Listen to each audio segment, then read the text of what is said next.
وہی ہوا جس کا ڈر تھا۔ صہیونی حکومت نے گریٹر اسرائیل کا نقشہ جاری کر دیا ہے۔ مقبوضہ فلسطینی علاقوں کے علاوہ اردن، شام، لبنان اور دیگر عرب ممالک کو بھی صہیونی ریاست کا حصہ دکھایا گیا ہے۔ سعودی عرب، قطر، اردن، یو اے ای کی اسرائیل کے نام نہاد تاریخی صہیونی ریاست کے متنازع نقشے کی شدید الفاظ میں مذمت۔ گریٹر اسرائیل بنے گا۔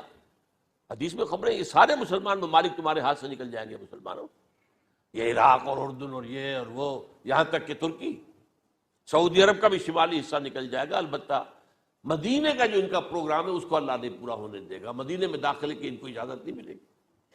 بہرحال یہ سارا کچھ ہونے والا ہے۔ وہ وقت بھی آنے والا ہے کہ حضور کی ایک حدیث کے مطابق ایک شخص کے 1000 بیٹے ہوں گے تو 999 ختم ہو جائیں گے، ایک بچے گا۔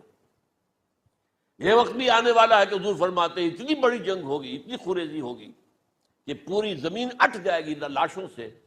تو پرندہ جو ہے، کوئی ایک تو پرندے ہوتے ہیں کہ جو مردار خور ہے، گدھ ہے، وہ تو بڑی خوشی سے اتریں گے، تناول فرمائیں گے لاشوں کو۔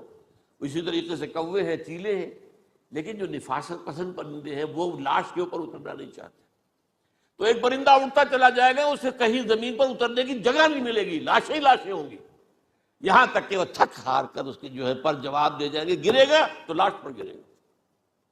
یہ وقت آنے والا، اور یہ یہودیوں کے ہاتھوں، یا یہودیوں کے جو سپورٹرز ہیں اس وقت، جو ان کے ہاتھ میں آلہ کار ہے، ان کے ہاتھوں آنا ہے۔ میرے نزدیک اس کام کے لیے اس ملعون قوم کو، کہ جو حضرت عیسیٰ کے زمانے سے ملعون ہو چکی ہے، اس کو باقی رکھا گیا ہے، اسے یہ موقع دیا گیا ہے۔ اس نے اسرائیل بنا لیا ہے۔ تقریباً 2000 سال کے بعد وہ دوبارہ آ کر آباد ہوئے اس سرزمین میں جہاں سے نکال دیے گئے تھے 70 عیسوی کے اندر۔ یہ سارا کچھ کیوں ہو رہا ہے؟ ان کا یہ استثناء کیوں کیا گیا؟ یہ بڑی تلخ بات ہے، یہ یاد کر لیجیے۔ کیونکہ یا تو قوم اسی وقت ہلاک کر دی جاتی، جیسا کہ ہوا قوم نوح، قوم ہود، قوم عاد، قوم ثمود، قوم شعیب، یہ ہوا کہ نہیں ہوا؟ اور سدوم اور عمورہ کی بستیاں جہاں حضرت لوط بھیجے گئے، اور آل فرعون جو ہلاک کیے گئے، یا تو پوری قوم ہلاک کی جاتی؟ نہیں، یہ یوں سمجھیے کہ اس پورے معاملے کو درمیان میں سے ایک وقفہ دے دیا گیا، حضرت عیسیٰ کو اٹھا لیا گیا، اور حضرت عیسیٰ دوبارہ آئیں گے۔ یہ کیوں کیا گیا؟ اب اس میں بڑی تلخ بات آپ سے کہہ رہا ہوں، یہ آپ کے لیے قبول کرنا آسان نہیں، حلق سے نیچے اٹھنے کی مشکل سے۔ اس قوم کو زندہ رکھا گیا ہے جو ملعون اور مغضوب علیہم قوم ہے۔ سب سورہ فاتحہ میں مفسرین لکھتے ہیں ضالین، یہ نصارہ ہیں، اور مغضوب علیہم یہ یہودی ہیں۔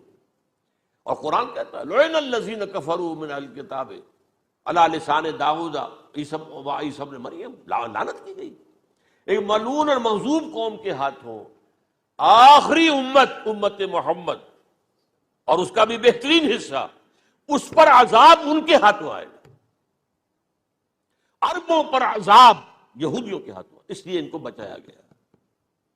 یہ میں نے کئی دفعہ واقعہ سنایا، مولانا اسلائی صاحب بتایا کرتے تھے، کیونکہ وہ راجپوت تھے، یو پی کے راجپوت، مشرقی حصے کے، کہ ہمارے ہاں کوئی نوجوان اگر کوئی بڑی گری ہوئی حرکت کرتا تھا تو اس کے سر پر چمار کے ذریعے، چمار کے ہاتھوں جوتا لگوایا جاتا تھا۔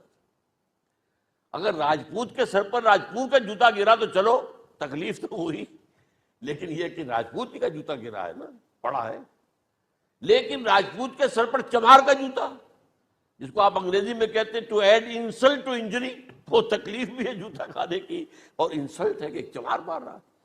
یہ امت سب سے خیر امت ہے، کنتم خیر امت اخرجت للناس۔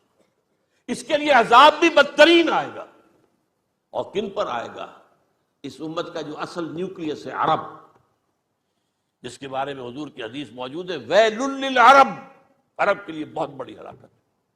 اور آج ہماری نظر میں آ رہا ہے وہ ملعون اور مغضوب علیہم قوم، ان کے سینے کے اندر خنجر کی طرح بھونکی گئی ہے، اور 30 کروڑ کے قریب عرب بے حمیتی، بے غیرتی، بزدلی، کمزوری، ذلت، مسکرت کی مثال بنے ہوئے۔ کوئی بول سکتا ہے اس اسرائیل کے خلاف؟ کوئی بول سکتا ہے؟ 30-35 لاکھ آدمی ہے اسرائیل کے اندر یہودی، اس سے زیادہ تو امریکہ میں 50 لاکھ کے قریب، کل 1.25 کروڑ آدمی ہے یہ یہودی پوری دنیا کے اندر۔ لیکن دیکھیے جو چاہتا کرتا ہے. جب چاہا اس نے عراق کے ایٹمک انسٹالیشن کو تباہ کر دیا، اور سعودی عرب کی فضا میں اس کو فیول کا کیا ہے انہوں نے، دوبارہ ری فیولنگ جو ہوئی ہے ان کے جہازوں کی، وہ سعودی عرب کی فضا میں ہوئی. اللہ تعالیٰ نے یہ کوڑا ان مسلمانوں کے لیے رکھا ہوا ہے کہ جن کے رتبے ہیں سوا، ان کی سوا مشکل ہے.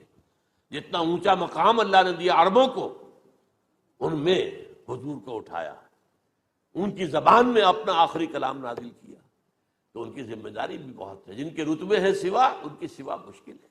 یہ ہے میرے نزدیک واللہ اعلم.